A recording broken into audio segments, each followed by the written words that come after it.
Libro tercero. Duranda y Deruchete. 1. Cháchara y humo.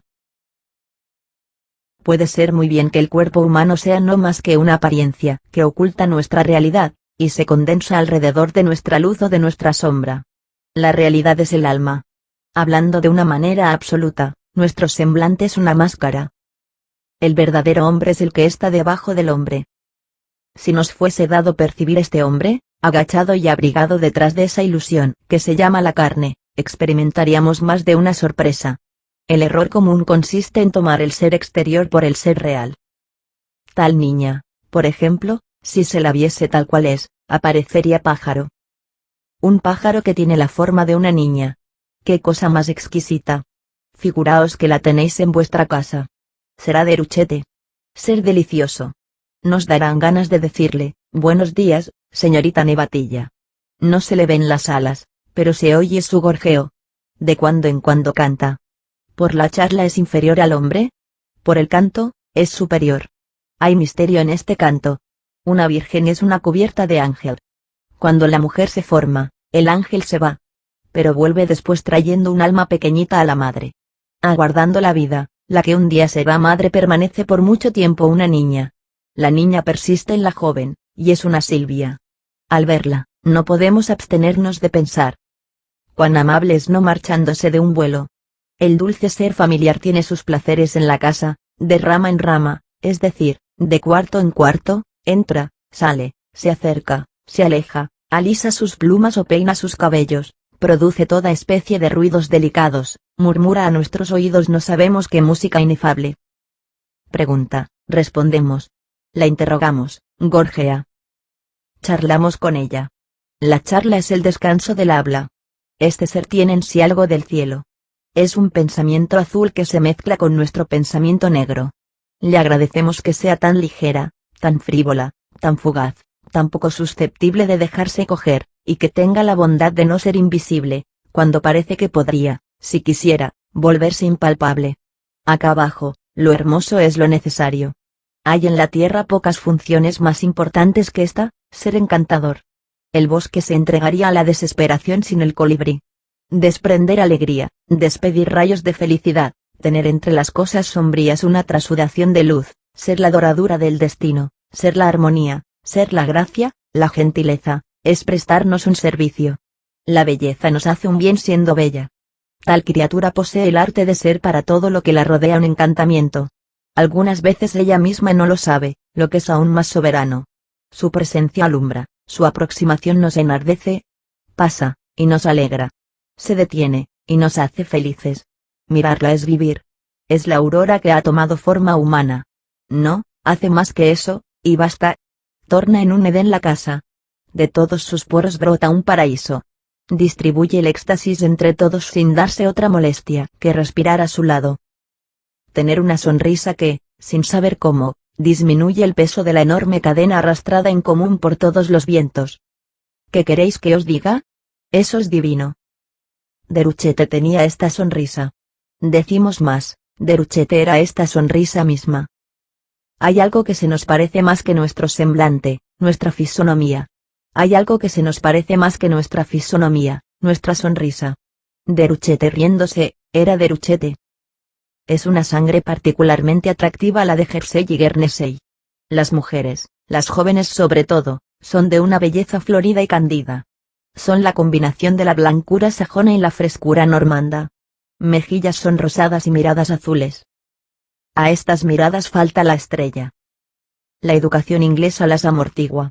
Aquellos ojos limpios serán irresistibles el día que aparezca en ellos la profundidad parisiense.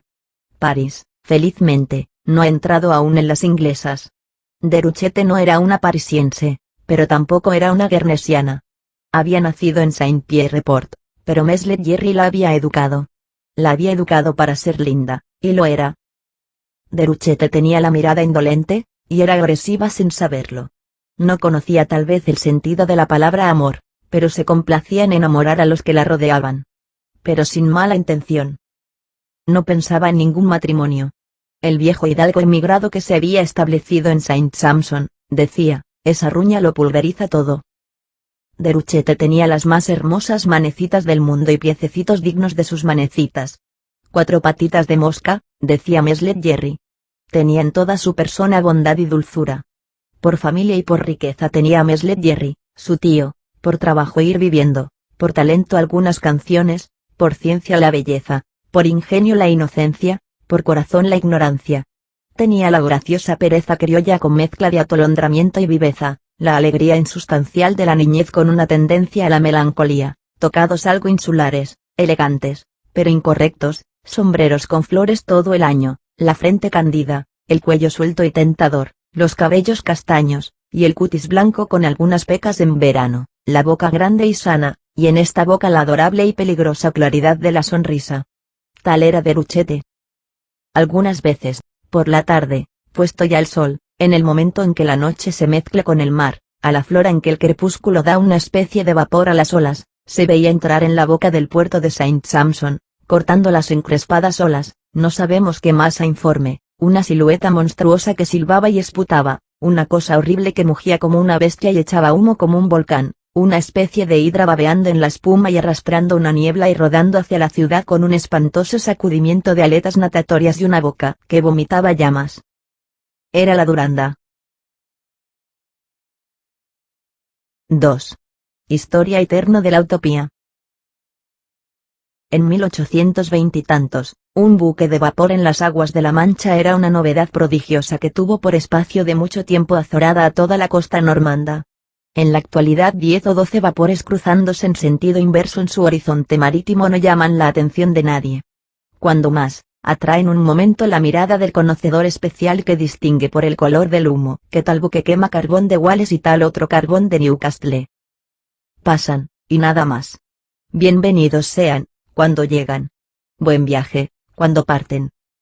No se miraban con tanta tranquilidad esas invenciones en el primer cuarto de este siglo, y sus máquinas y su humo eran particularmente mal vistos entre los isleños de la Mancha. En aquel archipiélago puritano en que la reina de Inglaterra fue acusada de haber violado la Biblia por haberse en un parto exiliado del cloroformo, el primer éxito que obtuvo el buque de vapor fue que se bautizase con el nombre de el buque Diablo de Bilboat. A los buenos pescadores de entonces, antes católicos, después calvinistas, siempre santurrones, les parecía ver el infierno flotante. Un predicador local trató esta cuestión. ¿Hay derecho de hacer trabajar juntos al agua y al fuego que Dios ha separado? ¿Esa bestia de fuego y de hierro no se parece a Leviatán? ¿No es eso rehacer el caos por un capricho humano? No era aquella la primera vez que la ascensión del progreso se calificaba de vuelta al caos. Idea loca, error grosero, absurdo. Tal había sido el fallo de la Academia de Ciencias consultada, a principios de este siglo, sobre el buque de vapor por Napoleón. Los pescadores de Saint Sampson merecen excusa por no hallarse, en materia científica, más que al nivel de los geómetras de París. Y en materia religiosa, una isla como Guernesey no está obligada a tener más luces que un gran continente como América. En 1807, cuando el primer buque de Fulton, patrocinado por Livingstone, provisto de la máquina de Watt enviada de Inglaterra, y montada, a más de la tripulación, solo por 2 franceses, Andrés Michaux y otro, cuando este primer buque de vapor hizo su primer viaje de Nueva York a Albany, quiso la casualidad que fuese el 17 de agosto. Sobre este particular el metodismo tomó la palabra, y en todas las capillas los predicadores maldijeron aquella máquina, declarando que el número 17 constituía el total de las 10 antenas y 7 cabezas de la bestia del Apocalipsis. Génesis, capítulo 3, versículo 16, parirás los hijos con dolor. En América se invocaba contra el buque de vapor la bestia del Apocalipsis y en Europa la bestia del Génesis. He aquí toda la diferencia. Los sabios habían rechazado el buque de vapor como imposible. Los curas a su vez le rechazaban como impío. La ciencia había condenado, la superstición seguía condenando. Fulton era una variedad de Lucifer. Las gentes sencillas de las costas y de los campos se adherían a la reprobación por el desasosiego que les causaba aquella novedad. En presencia del buque de vapor, el punto de vista religioso era el siguiente. El agua y el fuego son un divorcio. Este divorcio está ordenado por Dios. No se debe desunir lo que Dios ha unido. No se debe unir lo que Dios ha desunido. El punto de vista de la plebe era el siguiente: eso me da miedo. Para atreverse en aquella época lejana a tal empresa, Hacer navegar un buque de vapor de Guernesey a Saint-Malo, se necesitaba nada menos que un mes Leggeri. Solo un mes Leggeri podría concebir esta idea como libre pensador, y realizarla como audaz marino. Su lado francés tuvo el pensamiento, su lado inglés lo ejecutó. ¿En qué ocasión? Digámoslo. 3. Rantaine. Unos 40 años antes de la época en que pasaban los sucesos que estamos refiriendo, había en el rastro de París, cerca del muro de circunvalación, entre la Fosse aux Lopes y la Tombe Soire, una morada sospechosa. Era una casa aislada, mal paso en caso necesario. Allí vivía con su mujer y su hijo una especie de bandido de levita, antiguo pasante de procurador en el Châtelet, convertido por último en ladrón, ni más ni menos. Figuró más adelante en los tribunales de justicia. Esta familia se llamaba los Rantaine.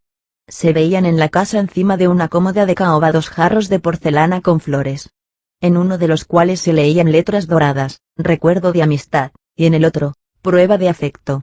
El niño se hallaba en el chibiritil mezclado con el crimen. Como el padre y la madre habían pertenecido a la clase media, el niño aprendía a leer. Se le educaba. La madre pálida, casi haraposa, daba maquinalmente educación a su pequeñuelo, le hacía deletrear, o interrumpir su tarea para ayudar a su marido a alguna alevosía o para prostituirse a un transeúnte. Entretanto, el abecedario, abierto en la página en que se le había dejado, permanecía encima de la mesa, y junto a él el chiquillo meditaba.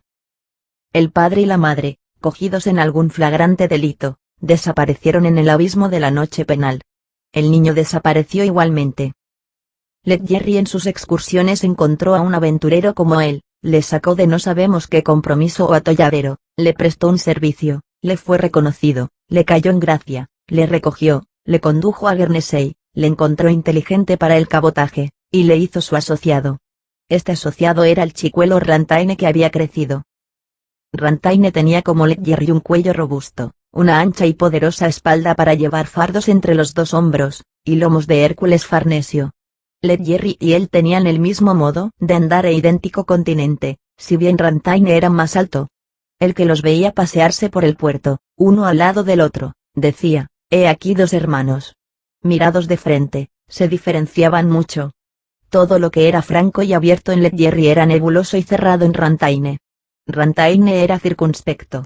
Rantaine era maestro de armas, a 20 pasos despabilaba una vela de un balazo, daba puñetazos magníficos, recitaba versos de la Henriada y adivinaba los sueños. Sabía de memoria Feton Beaux de Saint-Denis, por Trenenil. Decía haber estado en relaciones con el sultán Calicut, a quien los portugueses llaman el Zamorino. Si hubiese sido posible hojear el librito de memorias que llevaba, se hubieran encontrado en él entre otras notas, datos del género del siguiente, en Len de Francia, en una de las hendiduras del muro de uno de los calabozos de Saint-Josep, hay escondida una lima. Hablaba con una lentitud discreta. Se decía hijo de un caballero de San Luis. Su ropa blanca estaba descabalada y marcada con iniciales diferentes. Nadie era más quisquilloso que él en puntos de honor. Se batía y mataba. Tenía en la mirada algo de una madre de actriz. La fuerza sirviendo de corteza a la astucia, tal era Rantaine. La magnificencia de su puñetazo, aplicado en una feria a una cabeza de moro, había en otro tiempo cautivado el corazón de Leggeri. En Guernesey se ignoraban completamente sus aventuras, que eran abigarradas. Si los destinos tienen un vestuario, el destino de Rantaine debía estar vestido de arlequín. Había visto el mundo y sabía vivir. Era un circunnavegante. Sus oficios eran un diapasón. Había sido cocinero en Madagascar, pajarero en Sumatra, general en Oenluln, periodista religioso en las islas de los Galápagos, poeta en Omraugute, francmasón en Haití, donde en cualidad de tal pronunció en Oranguave una oración fúnebre de la cual los periódicos le han conservado el siguiente fragmento. Adiós, pues, alma bella. En la azulada bóveda de los cielos hacia la cual tornas actualmente tu vuelo, encontrarás sin duda al buen abate Leandro Crameau del Petit Goave. Dile que, gracias a 10 años de gloriosos esfuerzos has terminado la iglesia de Anseabeau. Adiós, genio trascendental, francmasón modelo. Como se ve, su máscara de francmasón no le impedía llevar la falsa nariz católica. La primera le conciliaba con los hombres del progreso, y la segunda con los hombres de orden. Se declaraba blanco de pura sangre y odiaba a los negros, por lo que hubiera admirado sin duda alguna a Soulouque. En Burdeos, en 1515, había sido polizonte. En aquella época el humo de su realismo le salía de la frente en forma de un inmenso penacho blanco. Había pasado su vida en eclipses, apareciendo, desapareciendo y volviendo a aparecer. Era un pícaro de 7 suelas. Poseía el turco. En lugar de guillotinado decía Neboise. Había sido esclavo de un taleb en Trípoli, donde había aprendido el turco a palos. Sus funciones habían consistido en ir por la noche a la puerta de las mezquitas y leer allí en alta voz delante de los fieles el Alcorán escrito en tablas de madera o en omoplatos de camello. Era probablemente renegado. Era capaz de todo y de algo más. Soltaba carcajadas y fruncía al mismo tiempo las cejas. Decía, en política, yo no aprecio sino a las gentes inaccesibles a las influencias. Decía, estoy por las buenas costumbres. Decía, es menester volver la sociedad a su asiento. Tenía más de alegre y cordial que de otra cosa. La forma de su boca desmentía el sentido de sus palabras. Las ventanas de su nariz no eran menores que las de un caballo. Tenía en el ángulo de los ojos una encrucijada de arrugas en que se habían dado cita pensamientos oscuros de todo género. Solo allí podía descifrarse el secreto de su fisonomía. Estas arrugas formaban una especie de pata de ganso, o por mejor decir, una garra de gavilán. Su cráneo estaba deprimido por el vértice y era ancho en los temporales. Sus orejas disformes y erizadas de maleza parecían decir, no habléis a las bestias feroces que se guarecen en estos antros. Un día en Guernesey, no se supo dónde estaba Rantaine. El asociado de Leggeri había desaparecido, dejando vacía la caja de la sociedad. En aquella caja había sin duda dinero de Rantaine, pero había también 50.000 francos de Leggeri. Leggeri, con su oficio de marino costeño y de calafate, había, en 40 años de industria y de probidad, ganado 100.000 francos. Rantaine se le llevó la mitad. Leggeri, medio arruinado, no se abatió y pensó inmediatamente en rehacerse del golpe recibido. Se arruina la fortuna, pero no el valor de los hombres de corazón. Se empezaba entonces a hablar del buque de vapor. Asaltó a Leggeri la idea de ensayar la máquina de Fulton, tan combatida, y de unir por medio de un buque de vapor el archipiélago normando a Francia. En este pensamiento se jugó el todo por el todo. Dedicó a él el resto de su fortuna. 6 meses después de la fuga de Rantaine, se vio salir del asombrado puerto de Saint-Sampson un buque que echaba humo, produciendo el efecto de un incendio en el mar, el primer buque de vapor que ha surcado las aguas de la Mancha. Aquel buque que el odio y el desdén de todos motejaron inmediatamente con el apodo de la galeota de Leggeri, se anunció como destinado al servicio regular de Guernesey a Saint-Malo. 4. Continuación de la historia de la utopía. Como es fácil de comprender, la cosa fue acogida muy desfavorablemente. Todos los patrones que hacían el viaje de la isla de Guernesey a la costa francesa, pusieron el grito en el cielo. Denunciaron el atentado a la Santa Escritura y a su monopolio. Algunas iglesias fulminaron sus rayos. Un reverendo, llamado Eliu, calificó al buque de vapor de libertinaje. El barco de vela fue declarado ortodoxo. Se vieron distintamente los cuernos del diablo en el testud de los bueyes que el buque de vapor traía y desembarcaba. La protesta duró bastante tiempo. Sin embargo, poco a poco se fue notando que los bueyes llegaban menos fatigados, y se vendían a más precio, que era mejor la carne, que hasta para los hombres los riesgos marítimos eran menores, que la travesía, menos costosa, era más segura y más corta, que se partía y llegaba a hora fija, que el pescado, viajando más deprisa, se compraba más fresco, y que en lo sucesivo se podía despachar en los mercados franceses el excedente de las grandes pescas tan frecuentes en Guernesey.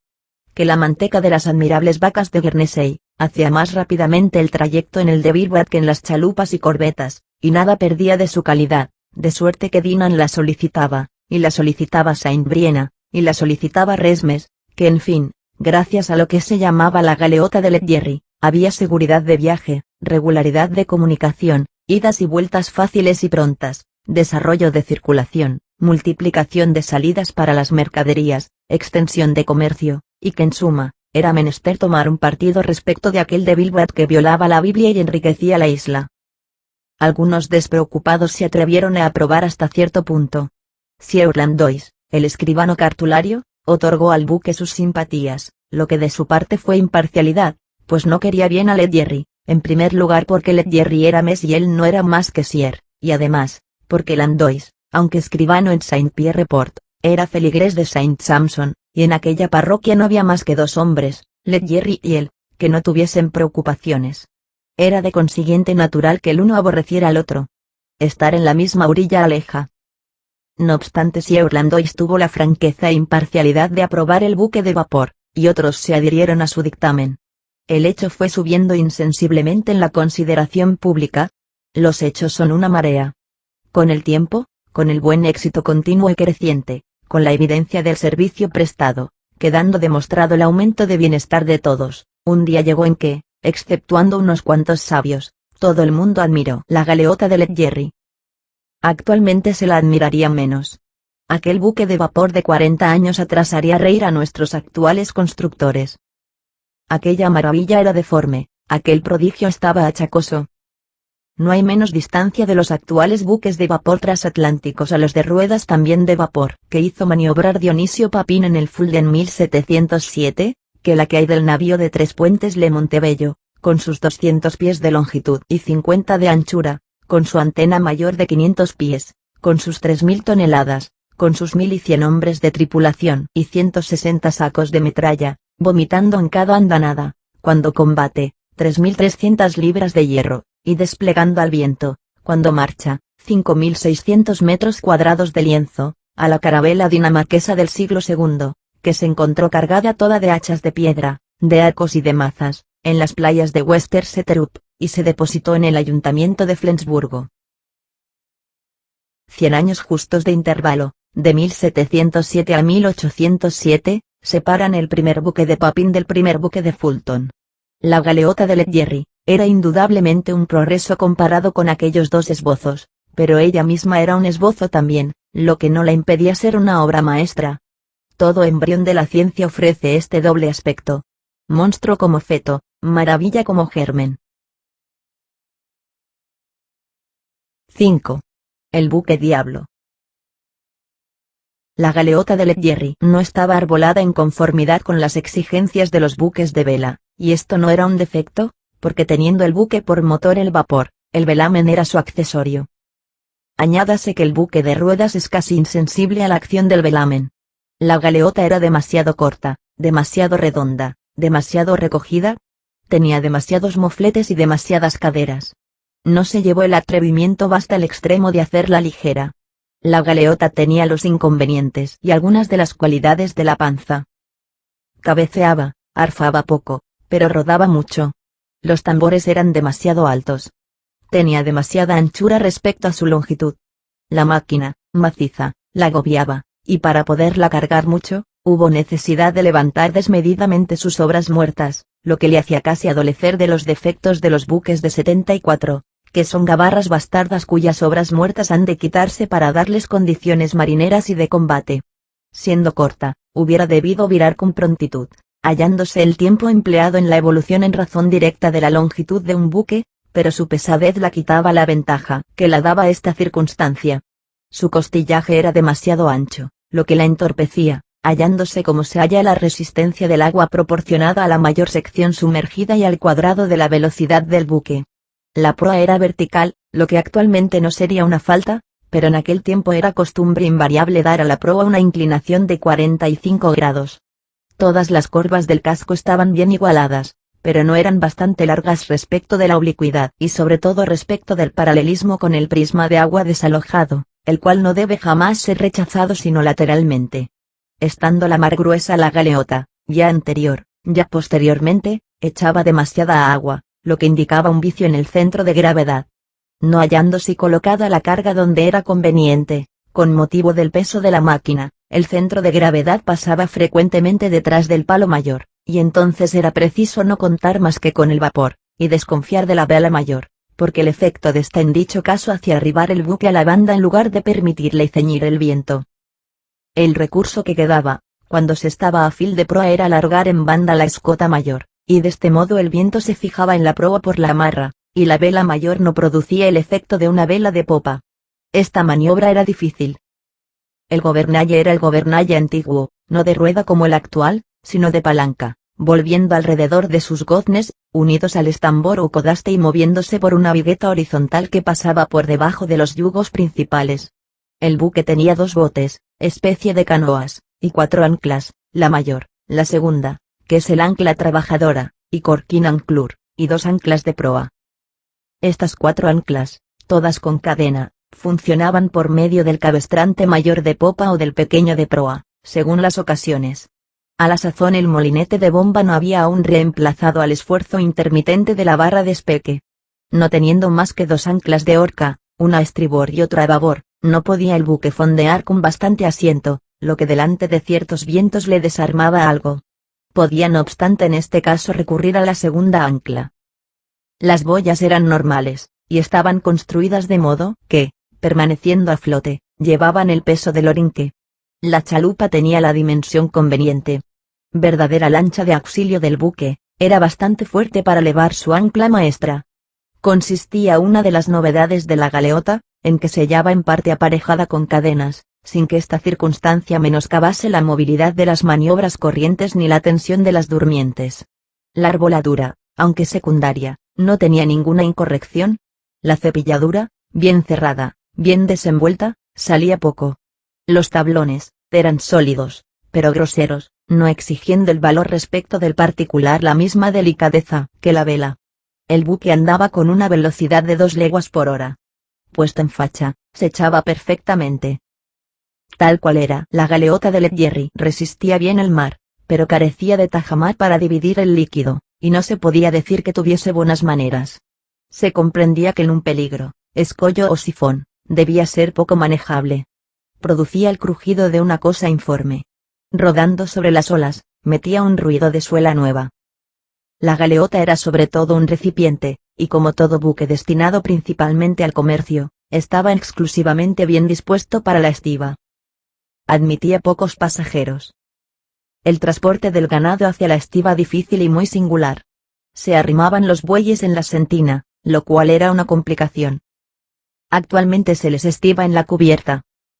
Los tambores del de Bilboat Led Jerry estaban pintados de blanco, el casco, hasta la línea de flotación, de color de fuego, y todo el resto del buque de negro, según el mal gusto del siglo.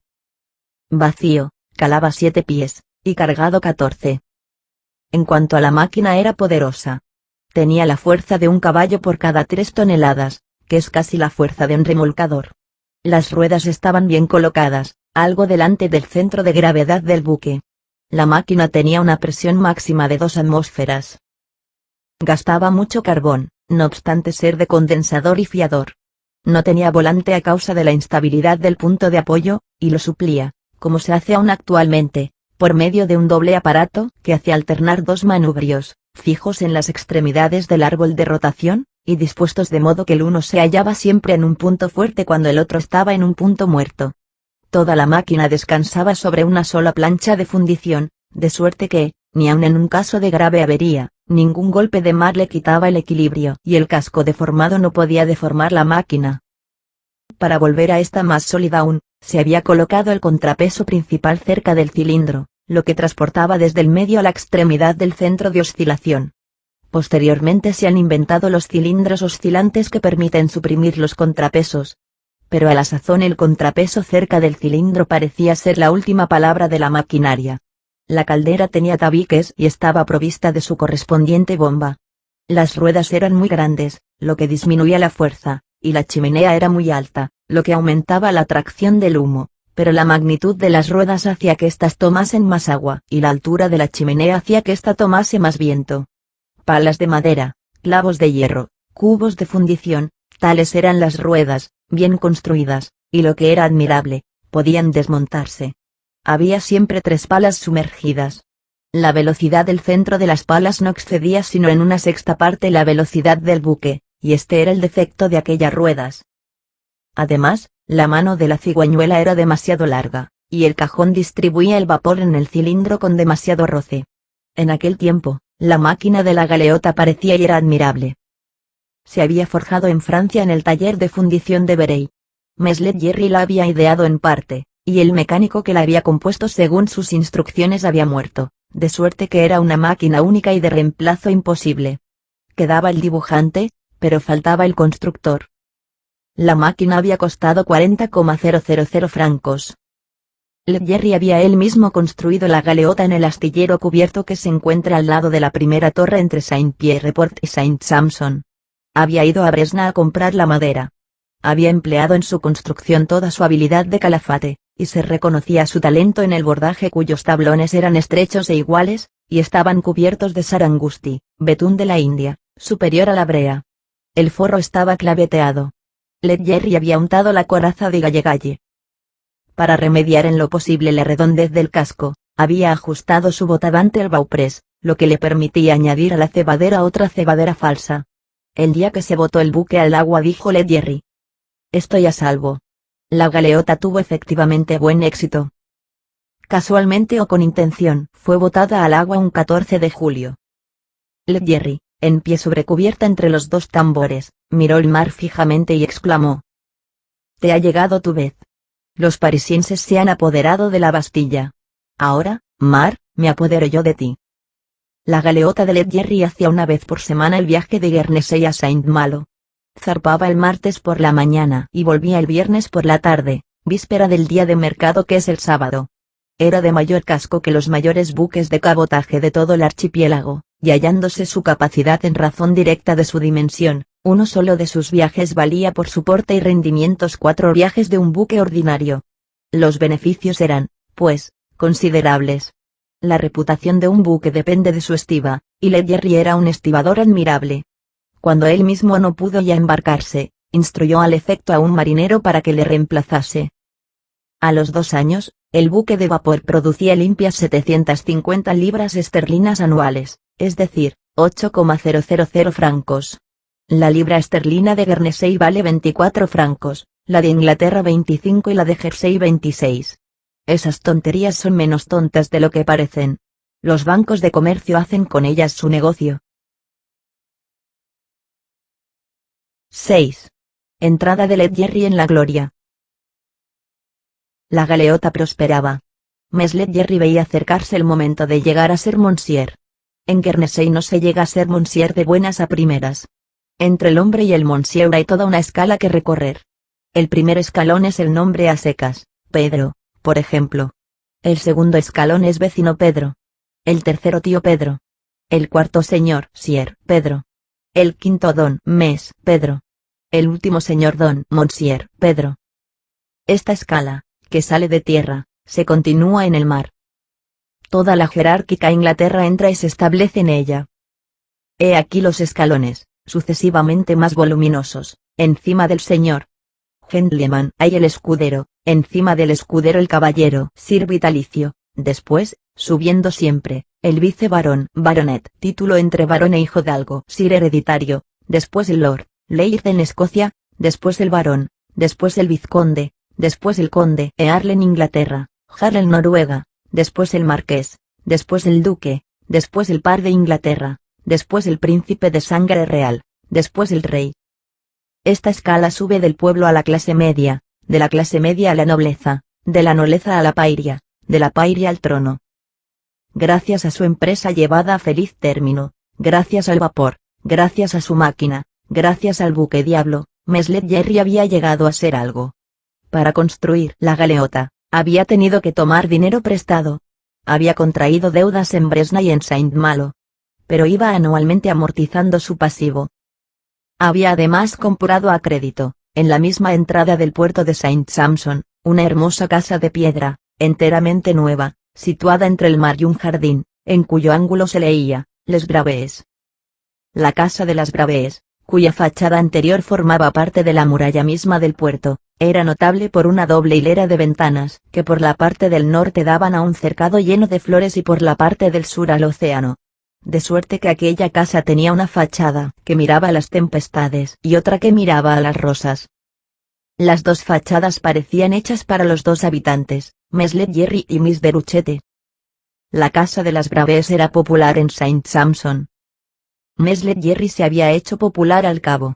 Su popularidad procedía en parte de su bondad, de su desprendimiento y su valor, en parte de los muchos hombres que había salvado, y en parte también de la circunstancia de haber dado al puerto de Saint Sampson el privilegio de las salidas y entradas del buque de vapor. Viendo que el de Bilboat era decididamente un buen negocio, Saint-Pierre, la capital lo había reclamado para su puerto, pero Meslet Jerry quería mantenerse en Saint Sampson, que era su ciudad natal. Desde allí, decía él, me lancé al mar. Así adquirió una gran popularidad local. Su cualidad de propietario contribuyente hacía de él lo que se llama en Guernesey un ciudadano. Había sido nombrado prohombre. El pobre marinero había subido 5 escalones de los 6 del orden social guernesiano. Era más, se hallaba cerca del Monsieur. ¿Y acaso no era posible que pasase aún más allá? Quién sabe si un día se leerá en el almanaque de Guernesey en el capítulo Gentry and Nobility esta inscripción inaudita y soberbia, Let Jerry, esquina. Pero Meslet Jerry desdeñaba o tal vez ignoraba el lado de vanidad de las cosas. Su satisfacción consistía en sentirse útil. Ser popular le halagaba menos que ser necesario. No tenía, como hemos dicho, más que 2 amores, y por consiguiente 2 ambiciones, Duranda y Déruchette. Ello es que había tomado su cédula en la lotería del mar, y le había caído el premio gordo. El premio gordo era la Duranda navegando. 7. El mismo padrino y la misma patrona. Después de haber creado su buque de vapor, Let Jerry le llamó Durando. La Duranda será como le llamemos en lo sucesivo, y cualquiera que sea el uso tipográfico, se nos permitirá que no subrayemos el vocablo Duranda, adhiriéndonos respecto del particular al pensamiento de Meslet Jerry, para quien la Duranda era casi una persona. Duranda y Déruchette son el mismo nombre. Déruchette es el diminutivo muy usado en el oeste de Francia. Los santos en las aldeas llevan frecuentemente su nombre con todos sus diminutivos y aumentativos. Se creería que hay varias personas donde no hay más que una. Esas identidades de patronos y patronas bajo nombres diferentes no son raras. Lise, Lisette, Lisa, Elisa, Isabelle, Lisbeth, Betsy, todo significa Elizabeth. Es probable que Maud, Macklon, Malo y Magloire sean el mismo santo, pero no tenemos empeño en demostrarlo. Santa Duranda es una santa de Langoumois y de la Charente. ¿Estaba o no conforme con las reglas? Que otros lo averigüen. Nosotros solo diremos que tenía capillas. Hallándose en Rochefort, Let Jerry, joven marinero, había conocido a la santa, probablemente en la persona de alguna joven del país, que podía muy bien ser la costurera de las uñas bonitas. Se le quedó en la memoria lo suficiente para dar su nombre a las 2 cosas que amaba en el mundo. Llamó Duranda a la galeota, Déruchette a la niña. Era el padre de la una y el tío de la otra. Déruchette era la hija de un hermano suyo, y no tenía padre ni madre. Let Jerry, adoptándola, reemplazó a los 2. Déruchette no era solamente su sobrina. Era también su ahijada. Él fue quien la sacó de pila, y le encontró una patrona, Santa Duranda, y un prenombre, Déruchette. Déruchette, como hemos dicho, había nacido en Saint-Pierre-Port. Se hallaba inscrita con la fecha correspondiente en el registro de la parroquia. Mientras la sobrina fue niña y el tío pobre, nadie hizo caso de la denominación Déruchette. Pero cuando la niña se hizo una miss y el marinero fue casi un gentleman, Déruchette llamó la atención. El nombre chocó de tal modo, que alguno preguntaba a Meslet Jerry: ¿por qué se llama Déruchette? Y él respondía: porque sí. Se trató varias veces de hacer tomar a Déruchette otro nombre, a lo que Meslet Jerry se negó terminantemente. Un día una buena mujer de la Jaeuffe de Saint Sampson, casada con un herrero rico que no trabajaba ya, dijo a Meslet Jerry: en lo sucesivo llamaré a vuestra hija Nancy. Y mi hija no respondiera a semejante nombre, dijo él. La buena mujer insistió, y le dijo al día siguiente: decididamente nos oponemos a que vuestra hija se llame Déruchette. He encontrado para ella un bonito nombre, Mariana. Mariana. Bonito nombre en efecto, replicó Meslet Jerry. Se compone de 2 grandes bestias, un mari y un ane, un marido y un asno. Déruchette siguió llamándose Déruchette. Se engañaría el que dedujese de lo que acabamos de decir que Let Jerry no quería casar a su sobrina. Quería casarla, pero a su manera. Estaba empeñado en que diese la mano a un hombre que se le pareciese a él, que trabajase mucho, y que ella no trabajase gran cosa. Le gustaban las manos negras del hombre y las manos blancas de la mujer. Para que Déruchette no echase a perder sus graciosas manos, la había dado inclinaciones de señorita. Le había puesto maestro de música, un piano, una bibliotequita, y también un poco de hilo y agujas en una cesta de labor. Ella era más aficionada a la lectura que a la costura, y a la música más que a la lectura. Así la quería Meslet Jerry. Se contentaba con que fuese encantadora, y no la pedía otra cosa. La había educado más para ser flor que para ser mujer. Lo que comprenderá fácilmente cualquiera que haya estudiado los marinos. Los hombres rudos gustan de las cosas delicadas. Para que la sobrina realizase el ideal del tío, era menester que fuese rico. A eso aspiraba Meslet Jerry, y no con otro objeto trataba su máquina marítima. Había encargado a Durán de que dotase a Déruchette. 8. La endecha Bonnie Dundee. Déruchette habitaba la más bonita habitación de las Braves. Era un aposento con 2 ventanas, que tenía muebles de caoba, y una cama con pabellón verde y blanco, y cuyas vistas eran el jardín y a la elevada colina que corona el castillo del valle. Al otro lado de esta colina estaba el bú de la calle. En este aposento tenía Déruchette su música y su piano. Se acompañaba con el piano cantando su canción favorita, la melancólica melodía escocesa Bonnie Dundee. Toda la noche está en esta canción, toda la aurora estaba en su voz, lo cual formaba un contraste que sorprendía agradablemente. Cuando Miss Déruchette tocaba el piano, los que pasaban por la falda de la colina se detenían algunas veces delante de la tapia del jardín de las Braves para oír aquel canto tan fresco y aquella canción tan triste. Déruchette era la alegría de la casa, haciendo reinar en ella una primavera perpetua. Era bella, pero más que bella bonita, y más que bonita gentil. Recordaba a los viejos pilotos camaradas de Meslet Jerry aquella princesa de una canción de soldados y marineros, que era tan bella, que pasaba por tal en el regimiento. Meslet Jerry decía, mi niña tiene un cable de cabellos. Desde la niñez había sido encantadora. Por mucho tiempo había su nariz infundido recelos, pero la niña, que probablemente estaba resuelta a ser bonita, no desistió de su empeño, y el desarrollo no la jugó ninguna mala pasada. Su nariz no se había prolongado ni acortado en demasía, y al llegar a la juventud había quedado deslumbradora. No llamaba a su tío más que padre. Él la consentía algunos talentos de jardinería y hasta de hortelana.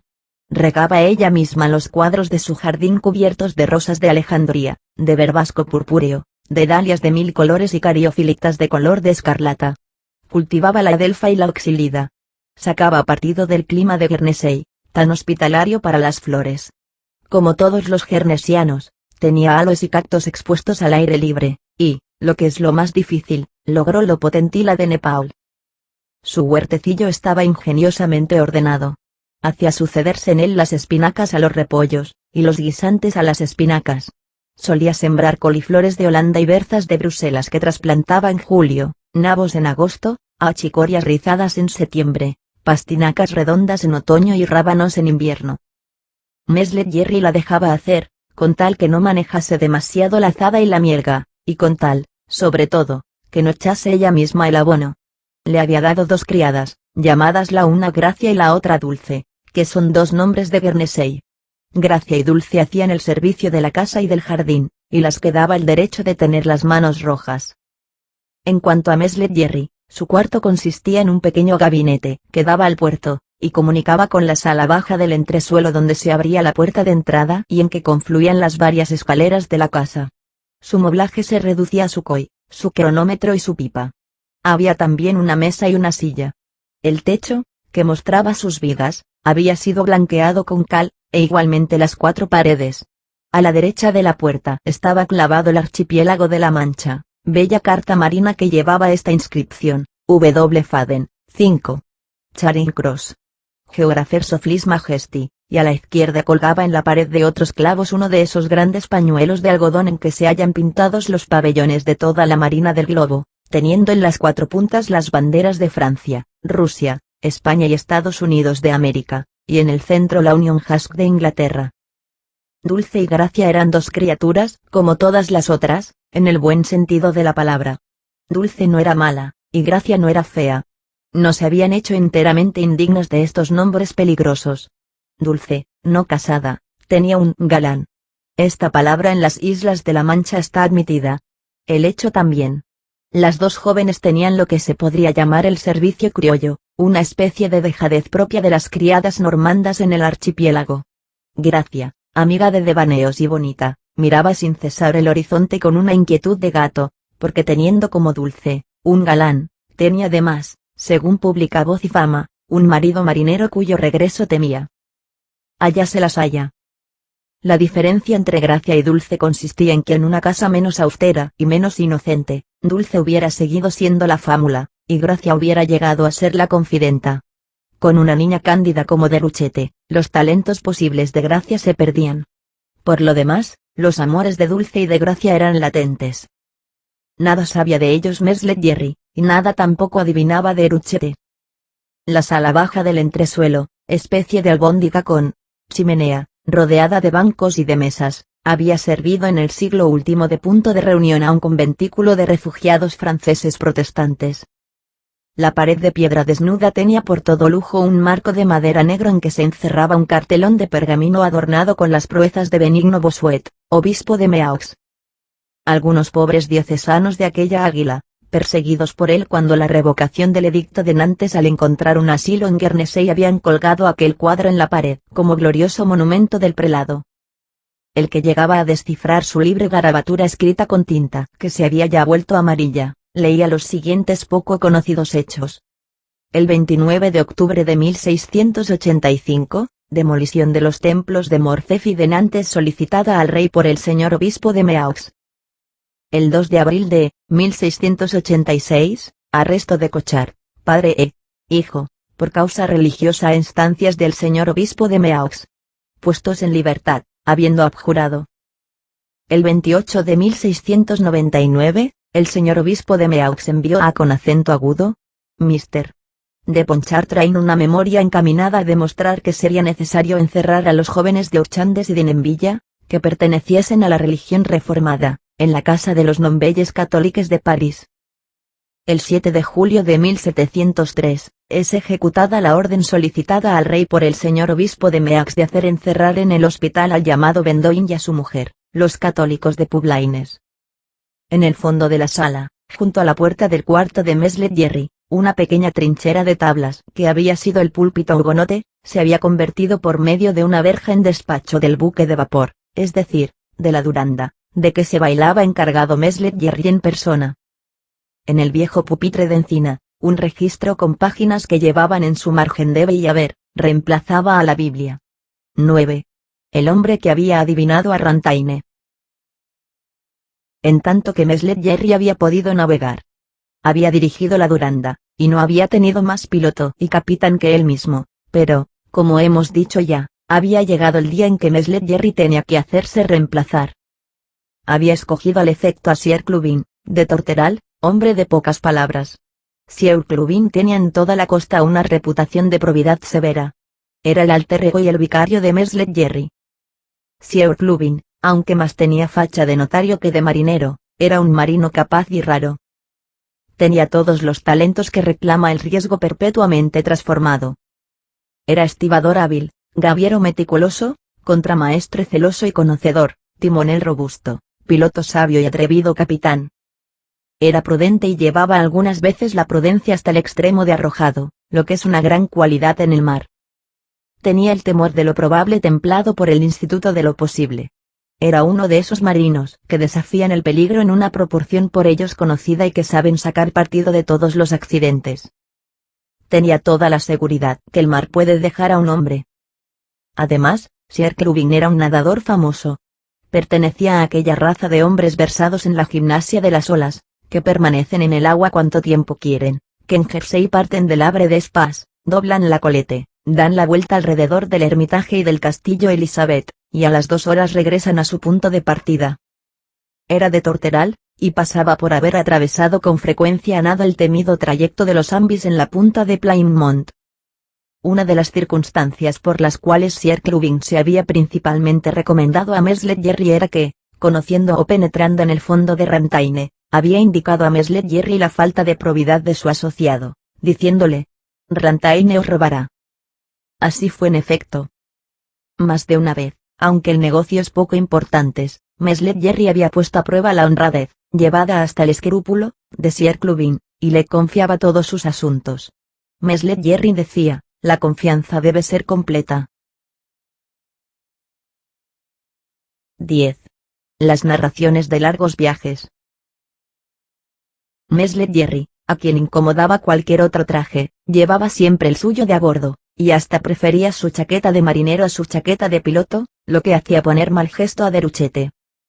Nada es tan hermoso como los visajes de la gracia encolerizada. Déruchette refunfuñaba y reía. ¡Qué peste barra! Exclamaba, oléis a brea. Y le golpeaba ligeramente el hombro. Aquel buen viejo héroe del mar, había traído de sus viajes relatos sorprendentes. Había visto en Madagascar plumas de ave de las cuales 3 bastaban para cubrir el techo de una casa. Había visto en la India tallos de acedera que tenían 9 pies de altura. Había visto en la Nueva Holanda bandadas de pavos y de gamos conducidos y guardados por un perro de pastor, que es un pájaro llamado aganis. Había visto cementerios de elefantes. Había visto en África gorillas, que son una especie de hombres tigres, de 7 pies de alto. Conocía las costumbres de todos los monos, desde el macaco salvaje, el cual llamaba macaco bravo, hasta el macaco hablador, el cual llamaba macaco barbudo. En Chile había visto una macuca que enternecía a los cazadores mostrándoles su pequeñuelo. Había visto en California el tronco de un árbol hueco derribado, en cuyo interior un hombre a caballo podía dar 150 pasos. Había visto en Marruecos a los mozabitas y los brikris batirse con matrax y barras de hierro, por haber los brikris sido tratados de kelp, que quiere decir perros, y por haber los mozabitas sido tratados de camps, que quiere decir gentes de la quinta secta. Había visto en la China cortar en pedacitos menudos al pirata Chanung Kwan Larconi, por haber asesinado la de una aldea. En Tudanmot, había visto como un león se llevaba a una vieja en medio del mercado de la ciudad. Había asistido a la llegada de la gran serpiente que de Cantin venía a Saigón para celebrar en la pagoda de Chole en la fiesta de Quan Nam, diosa de los navegantes. Había contemplado en el país de los Moi al gran Quan Su. En Río Janeiro había visto que las elegantes brasileñas se ponían por la noche en los cabellos unas burbujitas de gasa, conteniendo cada una de ellas un cocuyo, especie de luciérnaga o insecto fosforescente, con lo que parecía que llevaban un tocado de estrellas. Había combatido en el Uruguay los hormigueros y en el Paraguay unas arañas velludas, grandes como la cabeza de un chiquillo, que con sus patas cubrían un diámetro de 1/3 de vara, y aterraban al hombre arrojándole sus pelos, que se hundían como flechas en la carne y levantaban pústulas. En la orilla del río Arinos, afluente del Tocantins, en los bosques vírgenes al norte de Diamantins, había comprobado la existencia del pueblo de los murciélagos, hombres que nacen con los cabellos blancos y los ojos colorados, que habitan los bosques sombríos, duermen de día, se despiertan de noche, y pescan y cazan en las tinieblas, viendo mejor cuando no hace luna. Cerca de Beirut, en un campamento de una expedición de que él formaba parte, había sido robado de una tienda un pluviómetro. Un hechicero, cubierto solo con 2 o 3 fajas de cuero, había agitado con tanto furor una campanilla puesta en el extremo de un cuerno, que una hiena devolvió al momento al pluviómetro.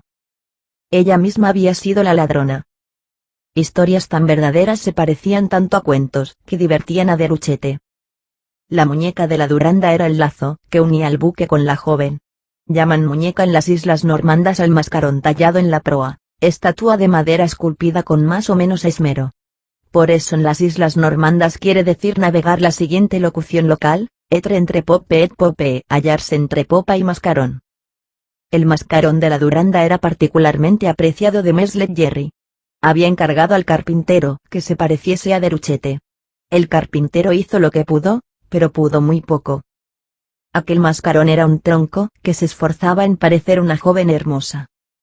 No obstante ser asaz disforme aquel mascarón, bastaba para la ilusión de Meslet Jerry. La miraba con una contemplación de creyente, y se extasiaba de buena fe en su presencia. En él reconocía perfectamente a Déruchette. Algo hay por el estilo en la manera de parecerse el dogma a la verdad y el ídolo a Dios. Meslet Jerry tenía 2 grandes alegrías cada semana.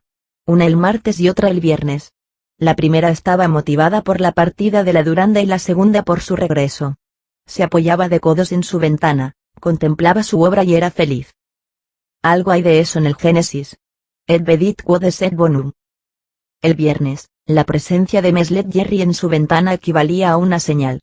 Cuando se le veía asomado a ella encendiendo su pipa, la gente decía, el buque de vapor está en el horizonte.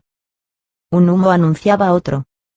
Al llegar al puerto, la Duranda anudaba su cable debajo de las ventanas de Meslet Jerry a una grande argolla de hierro fija en el paramento de las Bravees. En tales noches, Led Jerry disfrutaba un sueño admirable en su coy, al pensar que a un lado tenía a Déruchette dormida y al otro a Duranda amarrada. El amarradero de la Duranda estaba cerca de la campana del puerto. Allí había, delante de la puerta de las Bravees, un pequeño malecón, el cual, lo mismo que las Bravees, la casa, el jardín, los senderos orlados de setos vivos y hasta la mayor parte de las habitaciones inmediatas, no existe ya actualmente. La explotación del granito de Guernesey hizo vender aquellos terrenos. Hoy todos ellos se hallan ocupados por canterías de picapedreros. 11. Ojeada sobre los maridos eventuales. Déruchette crecía, y no se casaba. Meslet Jerry, convirtiéndola en una señorita de manos blancas, la había hecho difícil de contentar.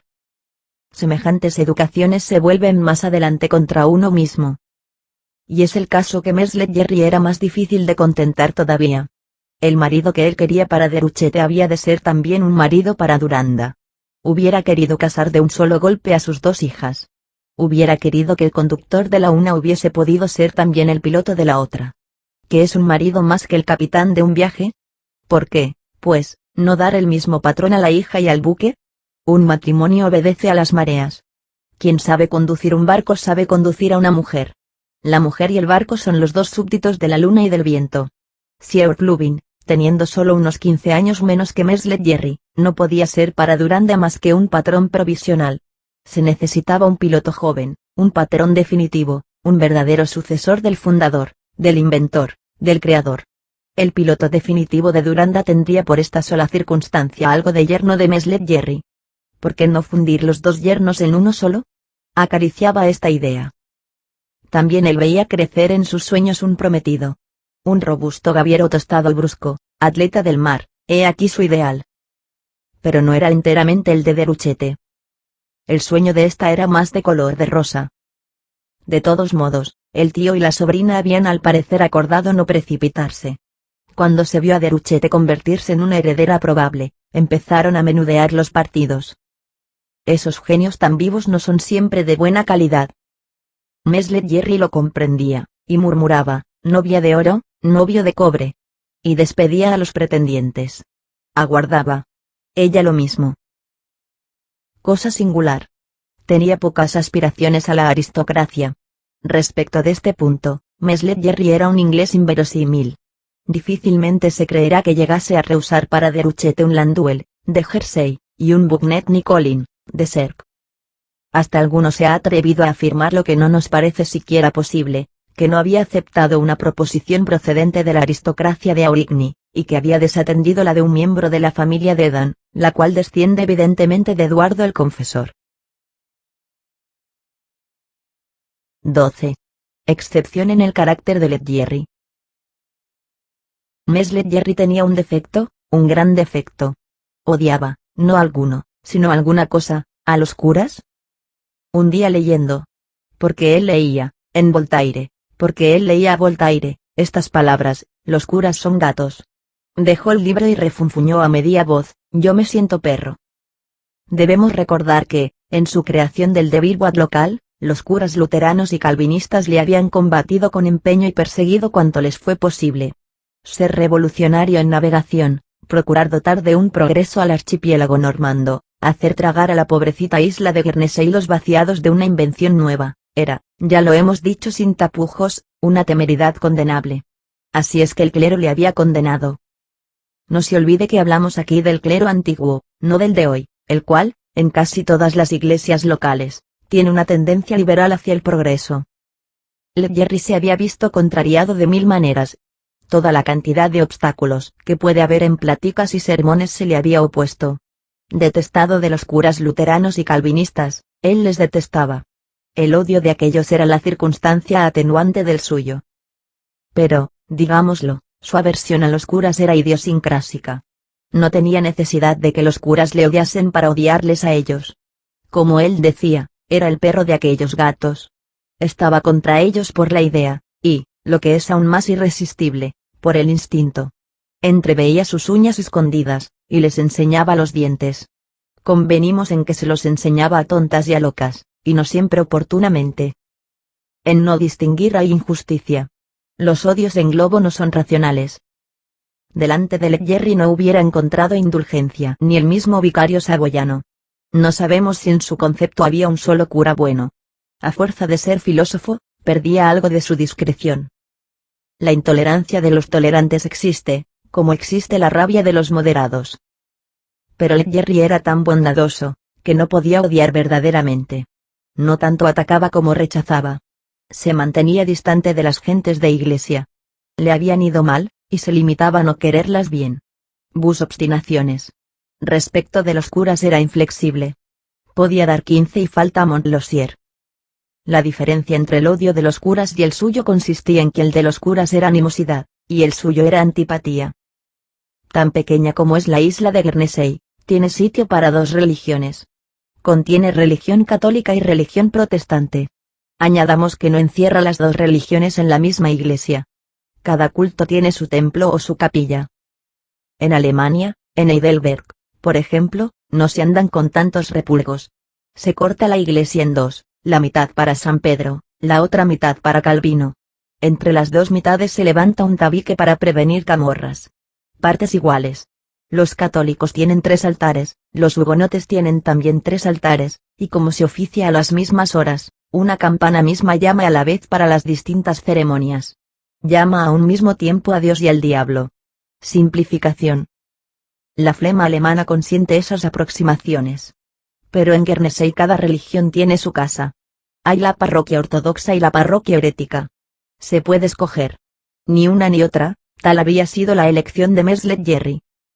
Aquel marinero, aquel obrero, aquel filósofo, aquel aventurero del trabajo, muy simple en apariencia, no lo era enteramente en el fondo. Tenía sus contradicciones y se permitía chanzas las más intempestivas. Tenía dichos que le eran propios, muy estrafalarios y de malicioso sentido. Llamaba al ir al sermón, ir a pintar la conciencia. La poca instrucción literaria que tenía, limitada a cierta lectura espigada sin concierto, entre dos borrascas, se complicaba con faltas de ortografía. Tenía también defectos de pronunciación no siempre inocentes. Cuando después de la batalla de Waterloo se firmó la paz entre la Francia de Luis XVIII y la Inglaterra de Wellington, Leggeri dijo, Bourmont a été leira et trait d'union entre les deux camps. Bourmont ha sido el traidor, el tratado de unión entre los dos campos. Un día escribió papaute, papa quitado, en lugar de papaute, papado. No creemos que lo hiciese expresamente. Su antipapismo no le captaba la benevolencia de los anglicanos. No le querían más los rectores protestantes que los curas católicos. En presencia de los dogmas más graves, su falta de religión se manifestaba casi sin recato.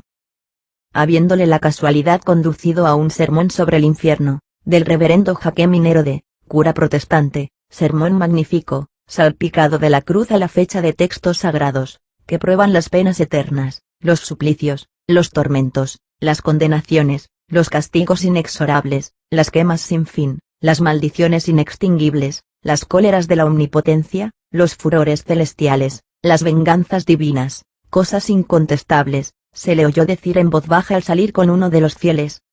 ¿Qué queréis? Yo tengo mi idea. Yo me figuro que Dios es bueno. Toda su levadura de ateísmo le venía de su residencia en Francia. Aunque guernesiano, y guernesiano de bastante pura sangre, se le llamaba en la isla el francés, a causa de su carácter improper. Él mismo no lo ocultaba. Estaba impregnado de ideas subversivas. Su tenacidad en construir aquel buque de vapor, aquel de Bilboat, lo había probado por completo. Él decía, yo he mamado el 89. Y el 89 era una nodriza, que no podía dar buena leche. Cometía, además, contrasentidos. Es muy difícil no malearse en las pequeñas poblaciones. En Francia, guardar las apariencias, en Inglaterra, ser respetable. La vida tranquila solo se consigue a este precio.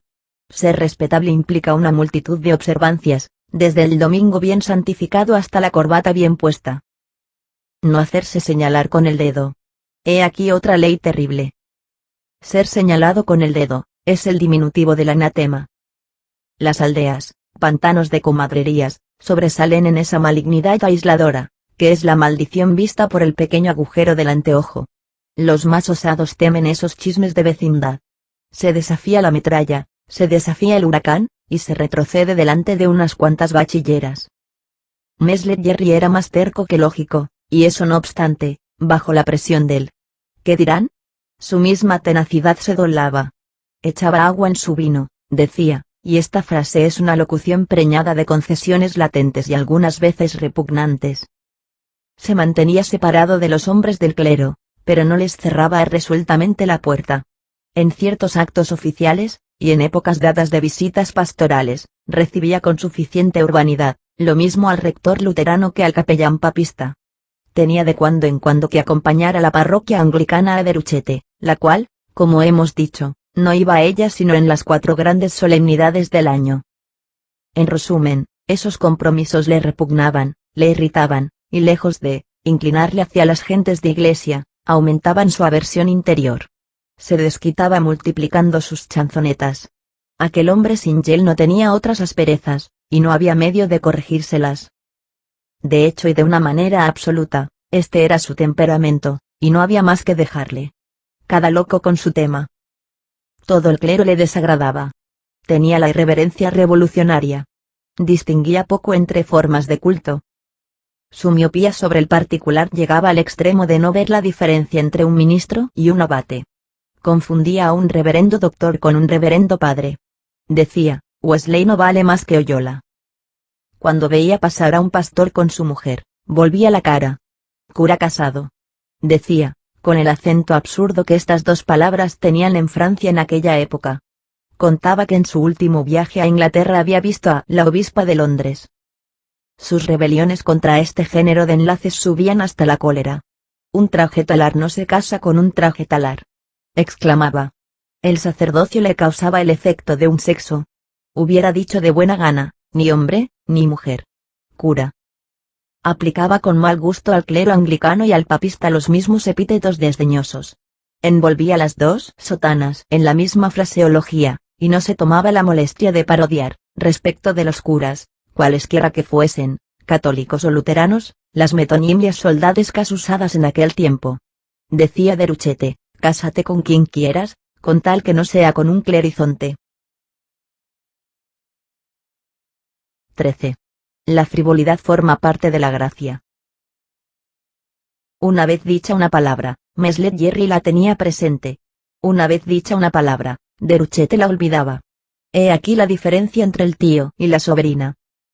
Deruchete, educada como hemos visto, se había acostumbrado a poca responsabilidad. Insistimos en ello, hay más de un peligro latente en una educación que no se ha tomado bastante por lo serio. Querer hacer demasiado pronto feliz a una criatura, es tal vez una imprudencia. Deruchete creía que con tal que ella estuviese contenta, todo iba a pedir de boca. Comprendía además que su tío se alegraba de verla alegre. Tenía con leve diferencia las ideas de Meslet Jerry. Su religión se satisfacía con ir a la parroquia 4 veces al año. Se la había visto muy compuesta en Navidad. De la vida lo ignoraba todo. Tenía todo lo necesario para un día enloquecer de amor. Entretanto, estaba alegre. Cantaba sin pensar en que cantaba, hablaba sin ton ni son, vivía para vivir, decía una palabra y pasaba, hacia cualquier cosa y huía, estaba encantadora. Unida a eso la libertad inglesa. En Inglaterra las niñas van solas, las solteras son dueñas de sí propias, la adolescencia tiene la brida echada al cuello. Tales son las costumbres. Más adelante las solteras libres son esposas esclavas. Tomamos aquí los dos vocablos en su buena acepción. Libres en el desarrollo, esclavas de su deber. Deruchete se levantaba todas las mañanas con la inconsciencia de sus acciones de la víspera. En grave aprieto la hubierais puesto si la hubierais preguntado lo que había hecho la semana anterior, lo que no la impedía experimentar en ciertas horas turbias un malestar misterioso, y sentir pasar las sombras de la vida sobre su expansión y su alegría. Estos espacios azules tienen aquellas nubes. Pero las nubes se desvanecían pronto. Las despedía con una carcajada, no sabiendo por qué había estado triste, ni por qué se hallaba ya serena. Jugaba con todo. Su travesura picoteaba a los transeúntes. Hacía burla de los mocitos. Si hubiese encontrado al diablo, no le hubiera tenido compasión, y le hubiera dirigido un sarcasmo. Era hermosa, y al mismo tiempo tan inocente, que abusaba de su misma inocencia. Daba una sonrisa como un gatito una zarpada. Tanto peor para el arañado. Ella no volvía a pensar en el arañazo. El día de ayer no existía para ella. Vivió siempre en la plenitud del día de hoy. He aquí lo que es un exceso de felicidad. En Déruchet el recuerdo se desvanecía como se derrite la nieve,